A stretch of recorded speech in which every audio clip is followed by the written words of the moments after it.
සුබ දවසක් කියලා ප්‍රාර්ථනා කරනවා සියලුම දෙනාට. ඔයාලා මේ එකතු වෙලා ඉන්නේ DP Coco Design YouTube channel එකෙන් ගෙනෙන තවත් වැදගත් වීඩියෝ එකකට. අද මම මේ වීඩියෝ එකෙන් කතා කරන්න බලාපොරොත්තු වෙන්නේ මෙන්න මේ වගේ ලස්සනට පොල් කටුවක් පොලිෂ් කරගන්නේ කොහොමද කියලා. ඉතින් මේ වීඩියෝ එකට යන්න කලින් පුංචි මතක් කිරීමක් කරන්නම්. මේ වීඩියෝ එක ස්කිප් නොකර බලන්න. එහෙම වුණොත් එහෙම ඔයාලට මේ පොල් කටුව මෙන්න මේ වගේ ලස්සනට පොලිෂ් කරගන්නේ කොහොමද කියලා හොඳ දැනුමක් ලබා ගන්න පුළුවන්. ඒ වගේම මේ වීඩියෝ එකට කැමති නම් ලයික් කරන්න. ඔයාලගේ තියෙන අදහසුත් කමෙන්ට් කරන්න. තවත් ඔයාලගේ යාළුවන්ට මේ වීඩියෝ එක බලා ගන්න පුළුවන් වෙන විදිහට ෂෙයා කරන්න. හරි අපි එහෙනම් යමු වීඩියෝ එකට.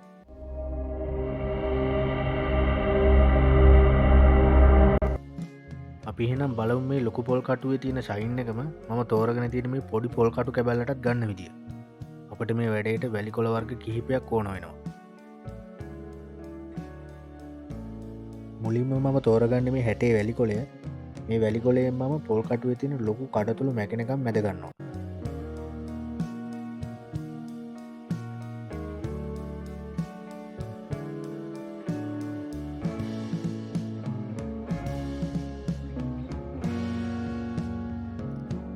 මම දැන් 60 වැලි කොළයෙන් මැදගත්ත පොල් කටුව 180 වැලි කොළයෙන් මැද ගන්නවා.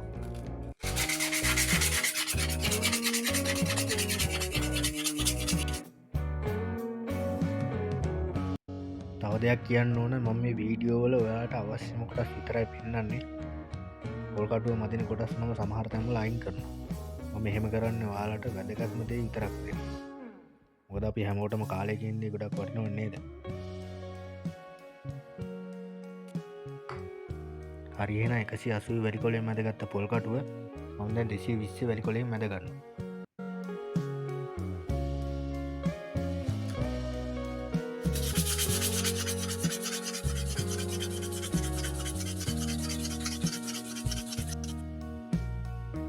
මේ තියෙන 220 වැලි කොළයෙන් මැදගත්තට පස්සේ අපිට පොල් කටුව පේන විදිය.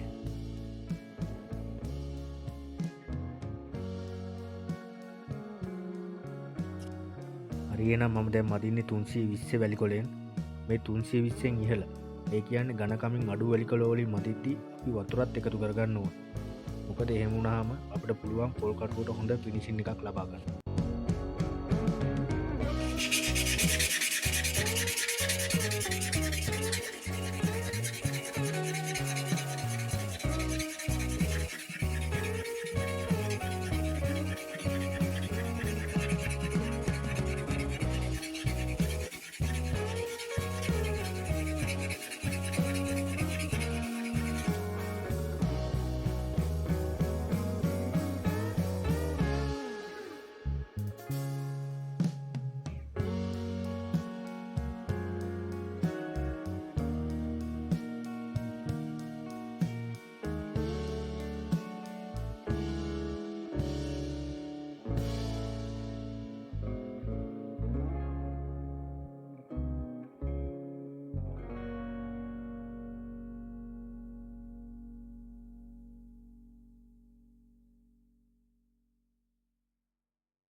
තුන්සිය විස්ස වැලිකොලෙන් මැදගත්තර පස්සෙම මදින්නේ 800 වැලිකොලෙන්. මේ වැලිකොලෙන් මැදගත්තර පස්සේ අපට පුළුවන් පොල් කටුව පොලිසින් මට්ටමටම ගන්න.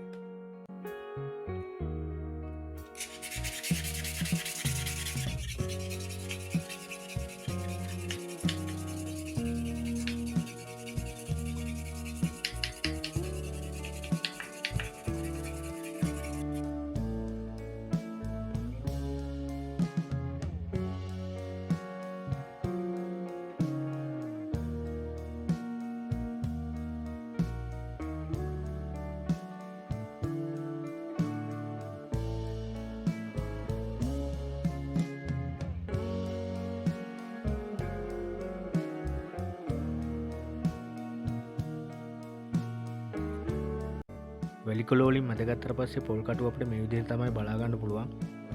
දැන් තියෙන පොල් කටුවේ ෆිනිෂින් එක ගන්න. ඒකට මම තෝරගත්තේ ඔයාලට ගෙදරදීම ලේසියෙන්ම හොයාගන්න පුළුවන් තෙල් වර්ගයක්. ඒ තමයි පොල් තෙල්.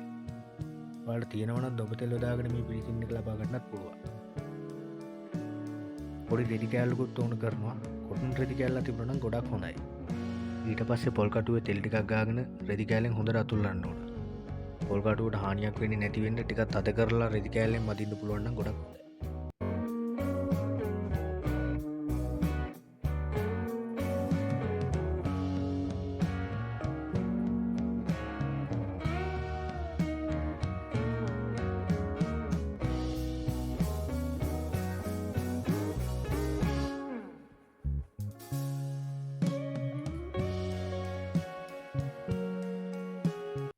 තියෙන්නේ පොලිස් කරගත්ත පොල්කටුවලට පේන විදිිය.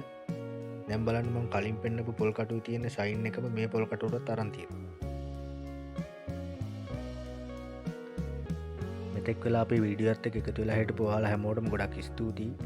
ඒ වගේම වීඩියෝ එක හොඳයි නම් ලයික් කරන්න, ඔයාලගේ අදහස් වගේම දැනගන්න යමක් තියෙනවා නම් කමෙන්ට් කරන්න. channel එක subscribe කරන්නත් අමතක කරන්න එපා. එහෙනම් ඊළඟ වීඩියෝෙන් හමු වෙනකන් ඔයාලා හැමෝටම සුබ දවසක්.